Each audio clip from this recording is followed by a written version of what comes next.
Привет, друзья! Вы на канале «Путешествуй вкусно». Меня зовут Кирченко Юлия, и сегодня мы на Алтае. Покажу вам немножечко Алтая. Поможет мне это сделать Александр и Виктория. Ну что, поехали смотреть, покажете нам, где вкусно, красиво. Все, айда.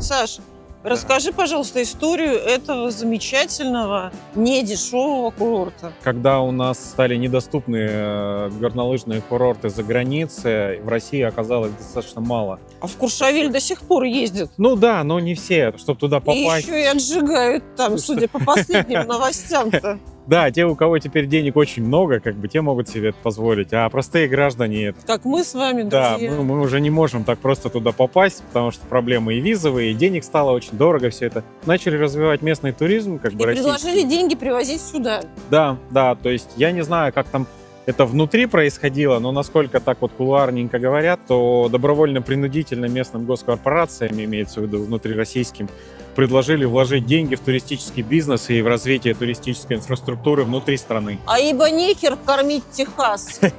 И из-за того, что Республика Алтай в целом туристическая, и здесь много снега, в общем-то. Очень туристическая. Максимально туристическая, да, ее развивают в этом направлении, особую экономическую зону здесь вот выделяют, и игровую зону здесь уже будут делать дополнительно еще одну. И решили строить вот, собственно, вот это вот все. Это Сбербанк построил. Еще будут 2 отеля. Будет большая-большая такая территория. А насколько здесь фонд номерной мест? Вот это не отвечу, потому что у них, я насколько знаю, есть на 3 звезды, есть на 5 звезд, и есть еще и коттеджный поселок, поэтому сложно ответить. Ну, выглядит очень грандиозно, очень симпатично, модерново, настолько современно по разным, я не знаю, мытьем рук. Ну, я никогда не делаю обзоры разных туалетных комнат, но поверьте, там... Есть на что посмотреть, я бы так сказал. Да. Поверьте, это не система дырка. Ну что, вот так вот люди приезжают, берут в прокат, катаются. И судя по количеству людей, у нас много хорошо зарабатывающих соотечественников. Ну что, красиво. Красиво, да, безусловно. Я бы себе на самом деле купил. Красиво, дорого, богато. Да, на 145 тысяч, или там он 250 за медведя. Наверное, живого Так, дешевле а что тут купить. у нас получается? Все Оскары были собраны. Ну да, за 24-й год. Что только нет. Только классных штук, игрушек. И сразу все становится очень надо. Кстати, вот такая игрушечка на минутку. 13 тысяч рублей. Ну, вот этот вот сюжет я посвящаю своим друзьям из этой организации. Наташ, привет! Ой, друзья, ну вот манжерок. Здесь порядка 10 ресторанов, но мы зашли в фудхолл. Я пробую кедровое латте. Ну, Сибирь все же связана. Сибирь, Алтай с кедровым орехом. А Александр пока смотрит ценообразование в Манжероке. Да. И получается, что нужно не экономить, нужно все так же больше зарабатывать. Но мы пока столько не зарабатываем. Саш, сколько самый дешевый номер? Ну, смотря на какие даты. Вот сейчас все, что до 1 апреля, цены от 50 тысяч выше за номер. Здесь есть отель 3 звезды, есть 5 звезд. Вот, собственно, на 3 звезды, если, допустим, выбираем 4-5 марта, 2 взрослых, есть ограничения. То есть минимум 2 ночи, будьте любезны, меньше никак. Давайте 4-6 на двоих. И 72 тысячи, будьте любезны, выложить. Это самый дешевый. Это 3, а 5 будет еще, наверное, плюс, вернее, умножить на X. Канал «Путешествуй вкусно» столько не зарабатывает. И не канал, и я столько не зарабатываю. Но я вам покажу другое местечко. Я пока зарабатываю, чтобы вам показывать какие-то уникальные места, ну и около вкусные штуки. Я хочу сказать про вот этот вот напиток. Ваше здоровье. Я вот делаю сёрб, и у меня в рот залетают орехи. Представляете?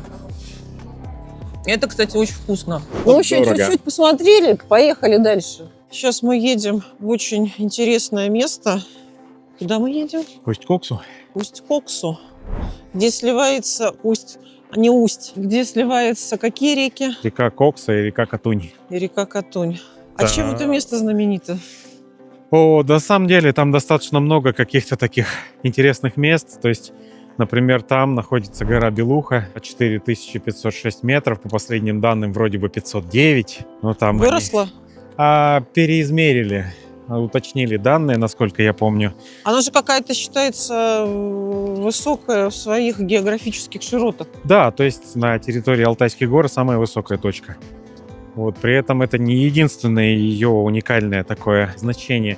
Считается, Рерих, Николай Рерих приезжал туда в свое время, там есть музей Рериха, и он пришел к выводу, что знаменитая Шамбалу, которую искали многие-многие люди в разное время, вход в эту Шамбалу находится именно там. Поэтому там есть и места силы, которые посещают туристы не там просто с целью отдохнуть, а именно напитаться силой энергии. Живут постоянно староверы.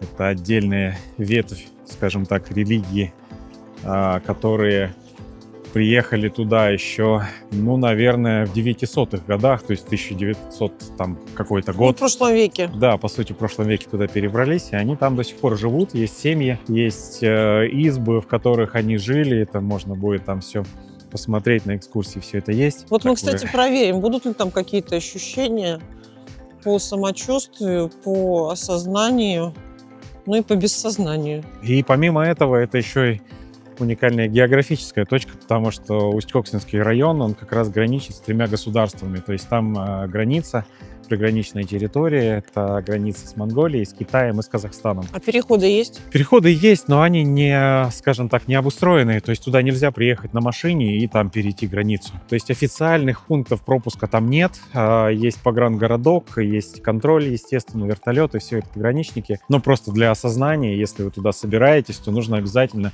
на любую экскурсию брать с собой паспорт, потому что... Понятно, приграничная зона. Конечно, да, пограничники, они патрулируют, и они обязательно спросят. Но сама Усть-Кокса находится на высоте 900 метров над уровнем моря, то есть довольно высоко, и поэтому самочувствие, оно может быть чуть-чуть другим.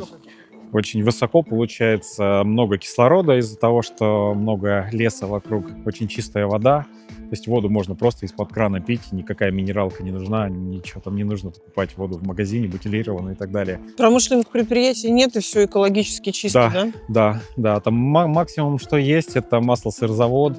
И мало туристов, наверное. Да, очень мало туристов, потому Это что хорошо. отдаленный район. И осталось мало мест, где можно уединиться и побыть в тишине. Да, там еще Алтайский биосферный заповедник находится. И, естественно, там достаточно много разных животных. Это краснокнижные в том числе, и разные растения краснокнижные. То есть если приехать не вот сейчас, в январе, а летом, или, может быть, в какую-то там осень, то можно понаблюдать за животными, да? В целом, да. Единственное, что, конечно, это же дикие животные, они пугливые, их еще нужно найти. Но там много пасек, мед шикарный, вообще уникальный.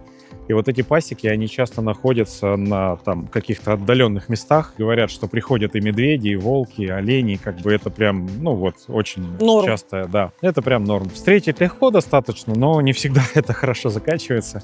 Потому что все-таки дикие звери, надо понимать это. В общем, нужно быть с рейнджером. Много рек, много озер. Это прям норма. Летом приезжать на озера, сходить, это прям святое.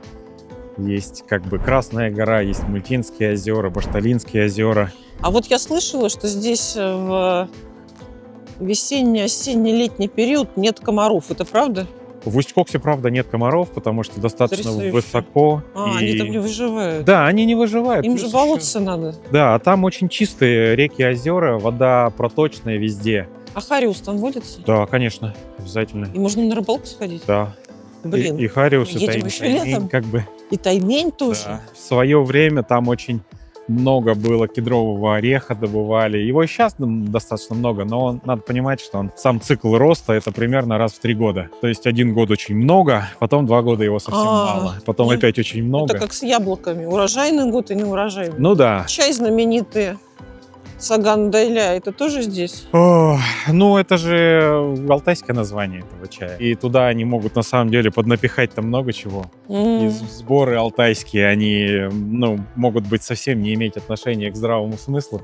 Что-то туда засунули, и все, и назвали его чаем. Но при этом вот чай из бадана, это да, это как бы известная алтайская тема. Очень такой интересный чай. И бадан там растет, выглядит очень интересно, красиво и вкусно, главное. То есть, если летом приехать, то нужно еще поизучать растения и насладиться, как это все отдает ароматы. Да. А вот я еще слышала, что здесь есть такое растение, как моральник. И когда оно цветет, это какие-то вот невероятные картинки. Ну да, это правда. То есть моральник... Когда надо на моральник приезжать? Так сходу не скажу, потому что я не помню период цветения моральника. Ага. Приезжаем в перевал, и здесь, когда едешь по горным дорогам, принято останавливаться, без музыки, подумать, потому что здесь духи так местные говорят. Посмотрите, какие виды, какая долина. А мы едем в Дом-долину. Проехали перевал, и посмотрите, какая красота перед нами. Дороги чистят. Молодцы какие. Есть на Алтае местечко, называется Сростки. И там, говорят, какие-то невероятные пироги. Я, конечно, туда не смогла попасть, а вот Виктория попала. И сейчас она нам расскажет, что же это за пироги такие. Ну что, мы находимся в селе Сростки, и сегодня будем пробовать наши знаменитые сростинские пироги. Здесь есть 3 вида пирогов: жареные, печеные и сладкие. Попробуем один жареный с капустой, печеный с горбушей и сладкий с яблоком. Пойдем пробовать. Сейчас все подам. Ждем. С капустой, с горбушей. И яблока не было, поэтому у нас будет вишня. Ну и, конечно же, горячий чай, потому что сейчас минус 31 градус. Так, пробуем.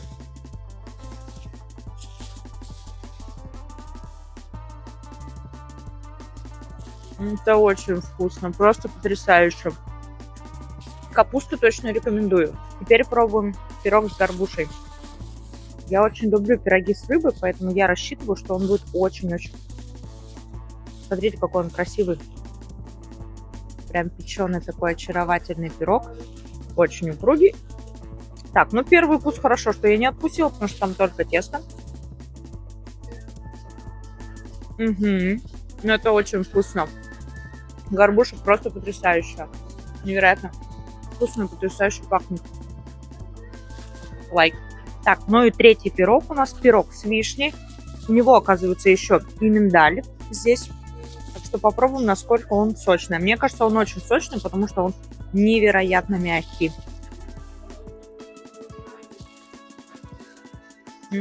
Начинки маловато, надо еще вкуснуть. Вот теперь добрались до начинки. И он очень сладкий, но при этом чувствуется, что нет приторности от сахара, а чисто сладкая вишня. Пещера. Да, она так и называется. Так, случилась авария, но мы восстановили. Находимся в самом центре горного Алтая. И вот Александр. Есть у нас здесь Усть-Канская пещера. Вон ее видно вдалеке. Высота Есть. Да, высота у нее примерно 50 метров от того места, где мы находимся. И вроде бы как раньше эта пещера находилась на берегу Древнего моря. Там были раскопки достаточно много лет, и там находили окаменелые остатки всяких морских гадов. И, собственно, там же находили и кости древних наших предков. Или не предков, может, родственников. Но то, что я читала, здесь чуть ли не около 100 тысяч лет назад уже были первые стоянки. Тут, да, достаточно давно это все дело как бы здесь появилось. Там очень-очень рано по меркам как бы археологии.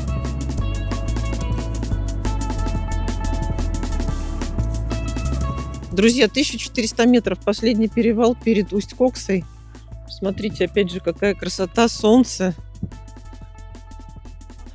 воздух, национальный колорит.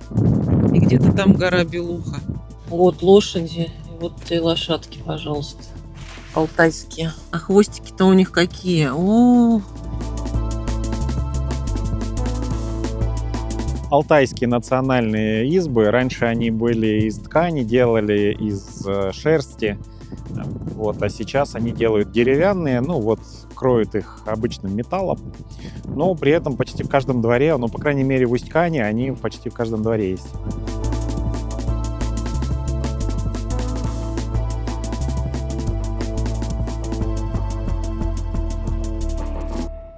ну вот, друзья, ехали мы какое-то время. Ну, не, конечно, не полчасика. Но это дорога, которая на протяжении всего километража показывает сериал под названием «Природа. Алтайский край». Ну, в общем, там и драма, и энимал, ну и джаз. Вот место, куда я приехала для того, чтобы перезагрузиться. Хотя, конечно, на самом деле, для того, чтобы еще и вам показать, что делают люди, которые любят свою землю, именно свою, тутошнюю, и которые хотят поделиться с вами тем, какие есть возможности на этой земле, каким ты можешь стать, как ты можешь восстановиться. И вот сейчас мы посмотрим, в каких условиях мы будем это делать. Пойдем, пойдем, покажем.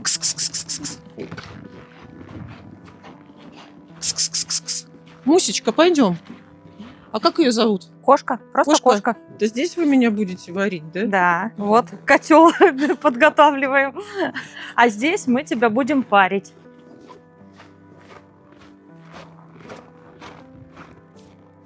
Тихо. И птицы. И больше нет вообще никаких звуков.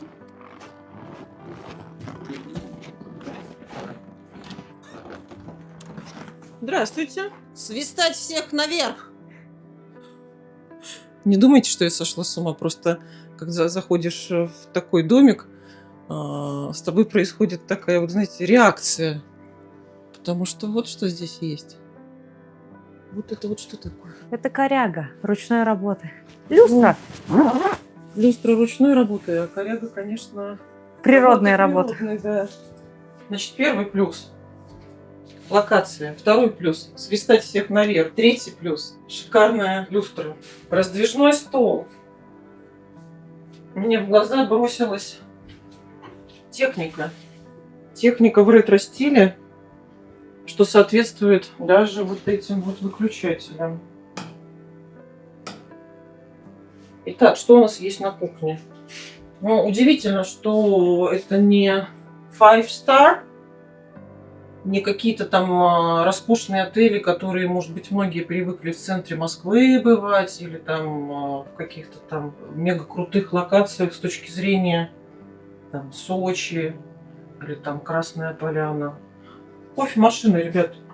Вот вы много где встречали кофемашину на туристических базах? Плита. То есть можно готовить. Можно не готовить. Здесь все есть по разблюдовке в меню. Посуда. Сразу же 8 плюс. Посуда не дешевая, посуда хорошая. Приятно взять в руки.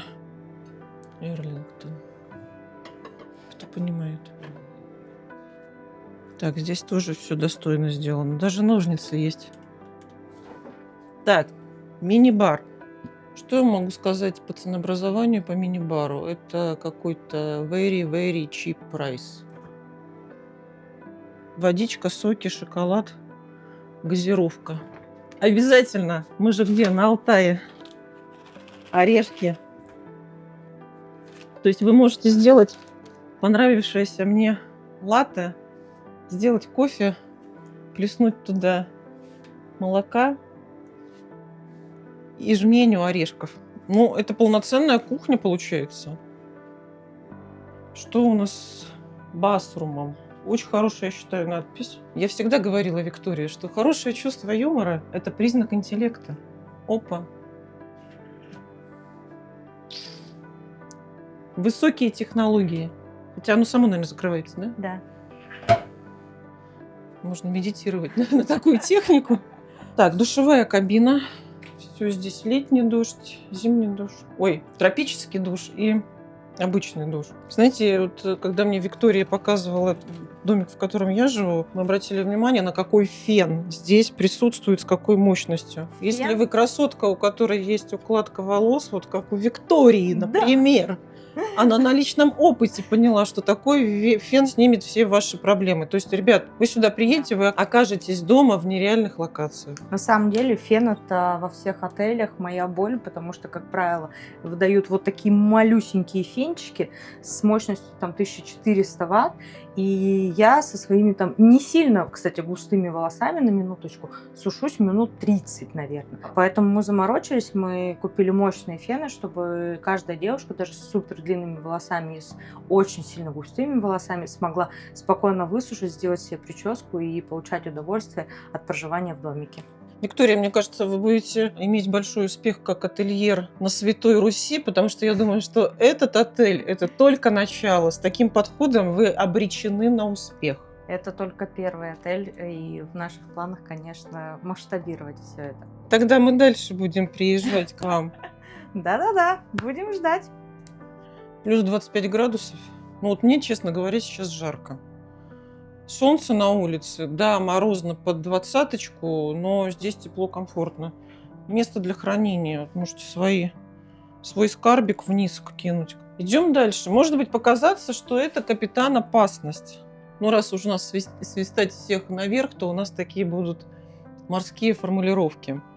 Я говорю про этот трап, про лестницу. Но это не так, потому что здесь сделаны такие, знаете, эти липучки. Вот у меня нога.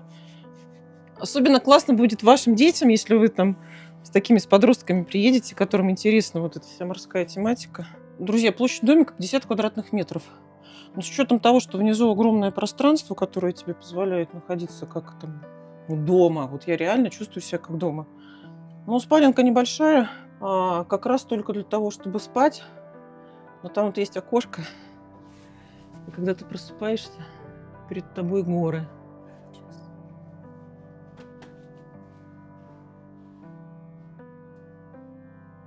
Смотрите, еще сделан очень классно сквозной выключатель. То есть, когда вы идете снизу, вы включаете здесь себе свет, а приходите сюда, выключаете здесь свет. Я не набиваю никакую цену, просто это очень круто. И я прям как ребенок в восторге, что можно вот это вот особенно делать. Ну, так быстро я не побегу, как это было бы, если бы я была морячком. Лена Никитина, привет. Короче, друзья, если вы дылда, как я, ну или у вас просто высокий там ваш спутник, аккуратно вот здесь вот. Ну, такая конструкция, что вы хотели. Зато мы имеем все другие плюсы. Ну, смотрите, что мне еще понравилось, да, здесь. Вот я вчера провела вечер в соседнем домике. Ну, то есть я вот так на диван, телек хороший. Я включаю все свои там аккаунты на ВКшках, на каких-то кинопоисках. Ну, то есть полностью домашняя обстановка.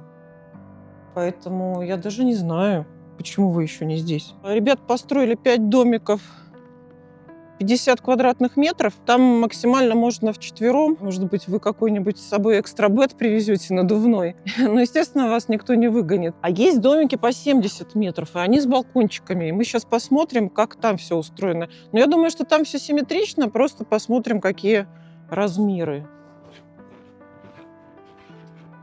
Кстати, классные эти мангалы. Не одноразовые. Делали, как будто бы вы здесь сами собираетесь жить в каждом доме по очереди Да. всю жизнь. Так и есть. Если мы сравниваем внутреннее убранство этого отеля как свистать всех наверх, то здесь большой двухпалубный корабль. И мы поднимаемся наверх смотреть, что же происходит на второй палубе. Ну да, однозначно 15% это чтобы проснуться и сразу головой и глазами упереться в гору, в березы. У вас, кстати, могут возникнуть вопросы, чем здесь заниматься. Ну, если вы приехали, и здесь такие кровати, такие виды, вы понимаете, чем? А вот мы идем по палубе. Надо задуматься о круглогодичной аренде такого домика. Ну, а что, сдать свою квартиру где-нибудь, где вы живете? Вон кто-то в центре Москвы сдает. Переехать сюда. Нет, тут классно. Здесь можно пить не только воду из-под крана, но с учетом того, что это является биосферным заповедником, здесь воздух невероятный, его можно им захлебнуться даже, наверное. Ну, слушай, я под впечатлением. 15% разницы, ну, больше, понятно, пространства, больше может людей разместиться, но вопрос-то не в этом, вопрос в ощущении, где ты находишься. Блин, все в дереве, все дышит, природа, место. Место не просто потому, что вот я говорю, надо уехать сюда. Я, например, не люблю, когда много ансамбля, много туристов, и это все начинается быть каким-то мейнстримом. Здесь медвежий угол. Но он медвежий угол, который, может быть, вашу жизнь изменит. Саш, что это будет? Бассейн, собственно, будет большой и круглогодичный бассейн теплый. То есть он будет работать и зимой, и летом. В правой половине, там, где панорамное остекление, там у нас сам бассейн будет. А в левой половине частично техническая часть, то есть насосы, фильтрация система, обеззараживание, все это, чтобы все соответствовало санпинам там, и так далее. Вот, будет туалет, будет раздевалка и будет массажный кабинет. О, да вы что? Да, планируется массажный кабинет. Мы пока... Можно я выучусь на массажистку и приеду к вам работать? На втором этаже будет большое помещение, тоже с панорамным остеклением, вот как в бассейне примерно. Вот в эту часть оно внутрь будет смотреть.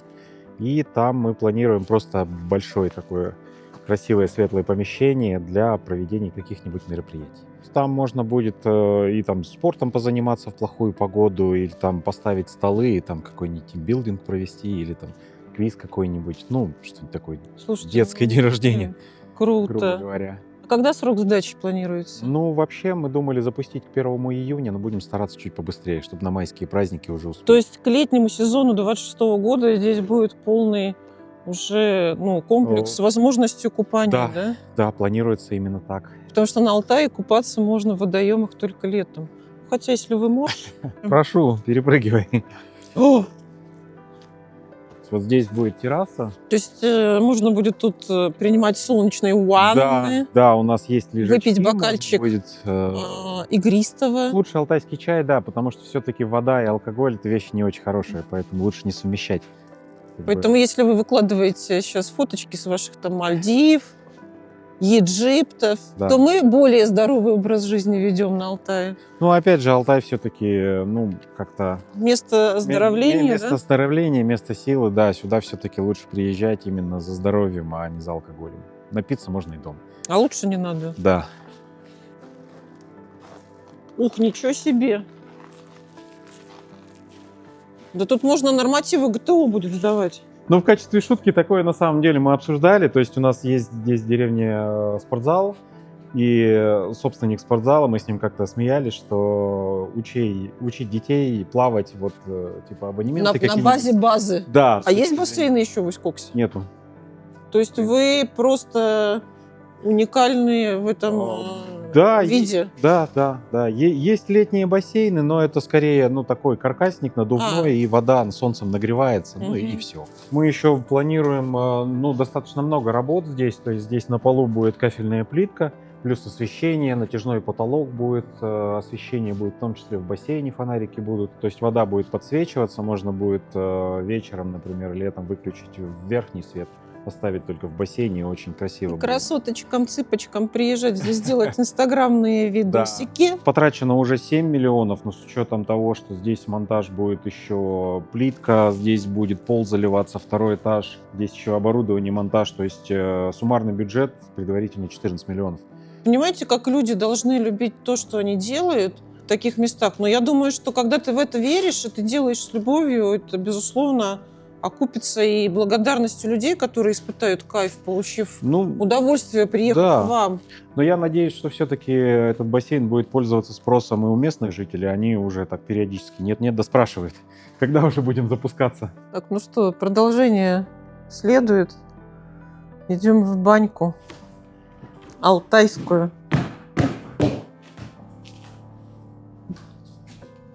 С рюкзачком. Ой, запахи пошли. Вот откуда запах. Я-то думаю, откуда запах? Вот он. Вот секрет запаха. О, Круто. Тут не для гномов, тут для нормальных людей, причем для нескольких. И вот эта вот обратная сторона печки, которую мы видели с камнями, специально сделана леечка, куда лить. Не так попало шуровать. Все с научным подходом. И, блин, еще соляная стена. Гималайская соль. Полизать можно? Соленая. Розовая гималайская соль, которая используется, кстати, в гастрономии. Так, сколько у нас градусиков? 80. А вот это второе... Это один термометр, один гигрометр. Влажность. Влажность 36%. Пишите в комментариях, правильно ли все сделано по температурингу.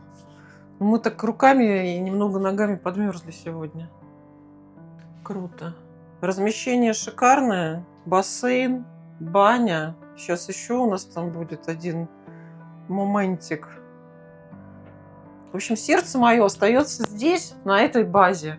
А я человек верный. Не, ну, конечно, может быть какой-нибудь адюльтер в других регионах, но не в этом. Перед баней пробуем алтайский мед с травяным чаем.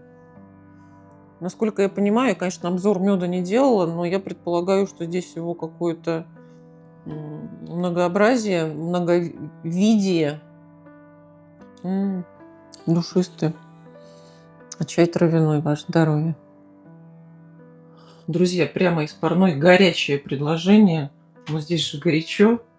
При бронировании дома Долина промокод Юля10 для подтверждения скидки 10% пишите в Телеграм. Короче, пошли мы с Викой на смотровую. Правда, мы не знаем, где она. И чтобы показать вам гору Белуху. Да, вероятность мала, но никогда не равна нулю.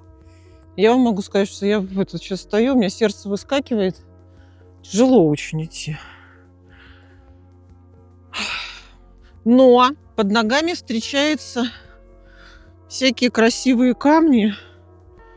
Хоть с собой увози, вот если его помыть, он же слюдой отдает. И я себя мотивирую вот таким образом, понимаете? Духовно пытаюсь над собой, над своим физическим недугом подняться. Ой, смотри, там листочек. Он, правда, замерз. Травинка зеленая. Прикольно. И вот открывается такой вид. Здесь солнце идет к закату. А там как будто бы лучами из-за горы выходят линии. И перед нами открывается Усть-Кокса. Видите, какой большой город? 4000 населения. Все равно идем вперед. Мне вот и смешно, и тяжело. Все одновременно. Ну ты как? Ну как?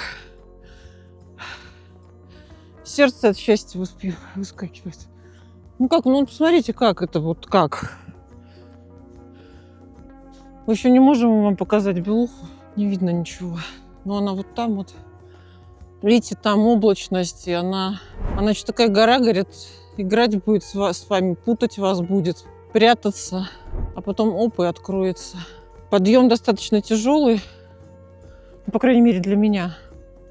Но надо это делать обязательно. И еще Алтай не для слабаков. Вот, он может тебя только сделать сильнее, чем ты есть.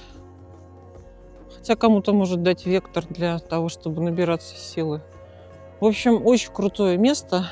Я как вот про вот здесь говорю, так и вообще, в принципе, вот эта вот территория. А что это за территория? Почему она такая? Это нужно изучать Николая Константиновича Рериха, его близких. Я бы могла сейчас прочитать его словами, но не буду. Вы сами придите к этому. Но я вам ничего не придумываю, как есть. Да, Вик? Да. Все. Вообще еще про это место, но мы вчера всю дорогу об этом говорили, про уникальность именно вот этого вот, населенного пункта. А тут, если посмотреть, сейчас вот так вот обзорочку сделать, то находится в кольце гор на высоте 900 метров. И получается здесь свой микроклимат с огромным количеством солнечных дней, да, и красивой экосистемой. И здесь же находится биосферный заповедник, что говорит о том, что здесь, прям все уникально. Друзья, посмотрите, пробивается вон солнышко. Я думаю, нам все-таки улыбнется удача, и мы при солнце увидим зимний Алтай. Вообще сказали, что в январе лучше всего сюда приезжать, потому что снежно само. Зимний, ярко, вот морозец под 20, но при этом очень круто. И базы кругом. Но в этих территориях, конечно, говорят, туристов летом особенно. Сейчас-то понятно, не каждый зимой поедет. Ой, красота какая. Но я считаю, что нужно ездить против шерсти, потому что именно межсезонье недооцененные времена года. Это вот как, например, в Анапе весна, а весной там все зацветает, а здесь зима, потому что зимой свои отдельные краски.